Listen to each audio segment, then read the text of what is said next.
right up the backside. Well, everybody that has spoken Speaking of about brownouts. everybody has spoken, including Tony Palmer, who said don't expect it to be successful at the open season. So we're being conditioned for for a failed open season. We're getting prepared for a failed open season. Right. And I can't take that. I'm sorry, I can't accept that as an Alaskan that has been. It's not. I mean, I had a guy. I went to Juneau and testified 2 years ago at the legislature while I was being grilled on the fifth floor. A guy flew down from Anchorage, retired pipefitters union out of Fairbanks, and he had carried a sign in the street. His name is John, and his last name is Honk, I think. And it says, "Honk if you support the All-Alaska Line." And so I'm testifying, being, grilled on the economic, debt service coverage ratio and reinjection rate, all the stuff on the gas. And this guy's out in the street, and every once in a while there'd be a honk. Mm-hmm. And that meant a lot to me. And I think sometimes you step in front of a car to get the honk, maybe. But he got some honks during that.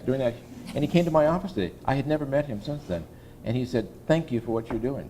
And I said, "Thank you. I'm doing because what you're doing." Right, and standing in there and hearing the honks. So anyway, Alaskans get it. Maybe we should have someone standing outside of Bernie's with a sign that says, "Honk if you're reasonable."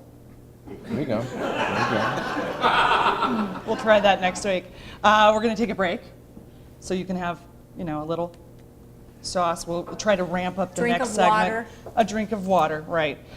This is Shannyn Moore. This is up. Wait, what are we? More up north? We're up north. Welcome to your show. Yeah. More up north.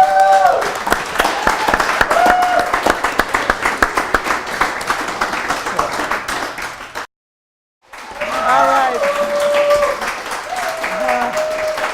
Welcome back to More Up North. We're so glad you guys are here, and people are getting a little looser, a little, more excited, a little more sauced. It's all good. We're having a good time. Right before we went to the break, what were we talking about again? It was so interesting. The gas line. Oh, The I gas remember line. that. And I'm so glad that you're running. And you're running as a Republican. And I just don't know how much therapy I can go through after the last year to be able to pull that trigger. But you add so much to this debate coming up. What do you think the other topics are that are coming up in the governor's race that are going to be the most important things for Alaska? The gas line, certainly, with the GIA basically doing a belly flop into the inlet. Healthcare, which we're dealing with on a federal level right now. What else do you, each one of you, what do you think the big topics for Alaskans are going to be in this next year coming up race? Well, what should be, and I guess in a way it's tied to the gas line, but what are we doing for rural Alaska? The energy prices, the food prices, the transportation issues. You mean the people that live in Alaska, which is 5 minutes away from Anchorage, basically? Right. What is the state of Alaska doing to help rural Alaska, to help the struggling economies, to help the folks who are paying $7, $8 a gallon for heating fuel? Those are some of the issues, and Bill can agree or disagree, that I think are going to need to be addressed more. And even Fairbanks. I mean, you don't even have to be in a village. Fairbanks actually Right. pays considerably more. Fairbanks has the highest price of natural gas in the world that we can find.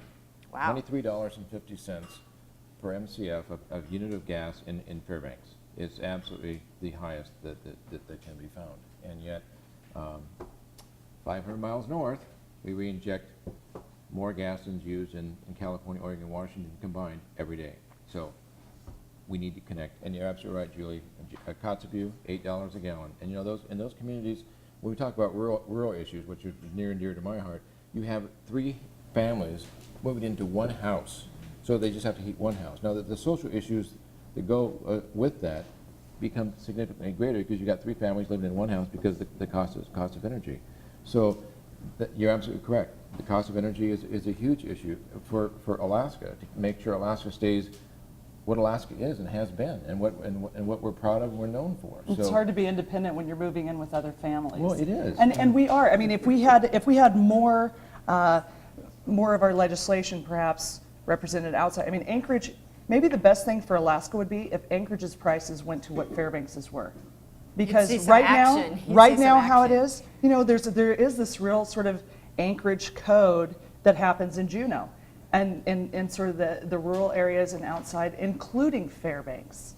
And everybody's trying to look out for their own district. I mean, that's what it's all about, is they're trying to look good to their constituents, but nobody's really taken a more global look at the health of the state overall. And there needs to be a lot more of that. I know it's easy to say, and hard to deliver. But last year, I mean, one of the Palin administration's primary goals was to was to come out with a statewide energy plan, and that was supposed to come out nearly a year ago. How'd that and go? Has not. You know, so Well, far. maybe it'll be in her book on Tuesday.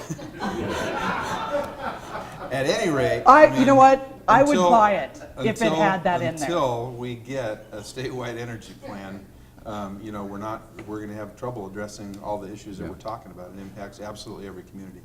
I get to go out to rural Alaska quite a bit as a Denali commissioner, and I mean, yeah, they're paying $8 to $10 a gallon for heating fuel for diesel to run their vehicles, whether it's snow machines, four-wheelers, or cars, and it's unsustainable. They just cannot support the communities out there. Well, and like laundry detergents, like $15. I mean, it's outrageous what happened in Amonic last year in Western Alaska.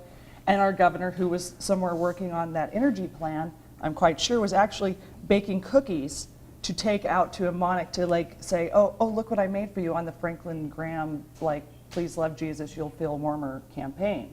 And that got totally dropped. People from around the world were reading blogs like the Mud Flats and other Alaska blogs that were like, oh, I'm gonna mail groceries to Amonic, Alaska from Tennessee, from all over the place. Like this, people were showing up that weren't even Alaskans.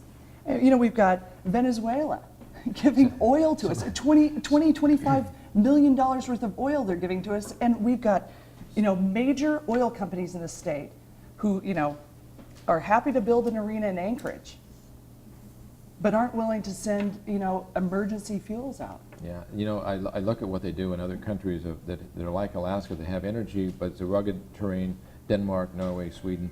What they do is they get the energy in the form of gas to a waterway, say the Yukon River.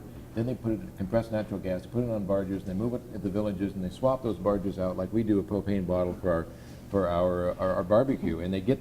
It's called the floating pipeline, and anything is accessible by water. Well, we have more waterways than the United States does. So what do you do when they're frozen? You just use it like a highway? You could. I mean, you could, it is. but you take it in. You take it on when it's. You take it enough for the Right. year, like they do now. Right now, they buy fuel. One of the big problems they have in the villages is they fuel up once a year, and so they fueled up at $147 a barrel of oil, and while it plummeted to $30, didn't for them, because they got that one barge of fuel at $147 a gallon, and they had a tough time paying for that. And so, you know, we do have to get. And when I talk about the all Alaska gas, I'm talking about for all Alaska. I mean, talk about getting it, you know, the coastal areas of Alaska, anything on the highway system. I mean, really use this stuff. I mean, we can do that, but take the revenue from that and be able to develop the renewable resources. So we end up living off the renewable resources and marketing the non-renewable resources. So we don't have this time. Again, not in our generation, someone else's generation, that when the gas is out, then we do turn the lights off. That we have a sustainable economy based on doing this correctly. So, you know, education is an issue that I think is going to be a big issue in this for this next session and future sessions. We have an unacceptably high dropout rate of high school, and I think there's a couple of reasons we do that. I think some there's a whole lot of focus on everybody must go to college. Well, you know what? That's exactly it right. doesn't. That's not the way it works. And there's absolutely nothing wrong with not going on to college and to make it to pattern the school so you can come out with whatever kind of education you want. Right. You want to go to trade school. You want to go, you know, any you know. There's a whole myriad of things, but they lose interest about when they're sophomores because they said, you know, I don't want to be a geophysicist, and so I don't think I'm going to go to. I don't want to take calculus degree. SATs. I don't want to take ACTs. You know, I so- don't want to take ABCs. So, I they're mean, done. then it gets back to my other issue that I really have, and Vince and I have talked about this, is that we've got to take our jobs back up on the slope. I mean, I travel outside of Alaska probably once a week, and it's like a crew change bus. If you take that Northwest flight at 10 o'clock or 10:50 to Minneapolis, St. Paul, it is jammed with people going back to the estate, the 50-acre place they have in Georgia or Louisiana or someplace, and they've been up there for their stint. And there's no income tax. Yeah. So it works for them. There's a lot of southern drawl on those flights going back south. Yeah, I mean, every time. the only satisfaction I got is one of the flights, one of the guys actually got arrested and laid in the aisle with the little plastic handcuffs because he got so carried away with his going away party with his celebration of his time off. Those are Alaskan jobs. Those jobs should be, the kids in high school should look at that and say, you know, I stay in high school, I go through an apprenticeship program of some sort, I can go to work and get that high-paying job, I can live in Alaska. That needs to stay here, not be going outside. Yes, Right. Alaska Airlines may have to cancel a flight or two, Northwest might have not quite as full of flights. That's fine with me. Keep those jobs in Alaska, and don't talk to me about changing ACEs until you come to me and say 100% Alaskan hire, period. Then we'll have a conversation.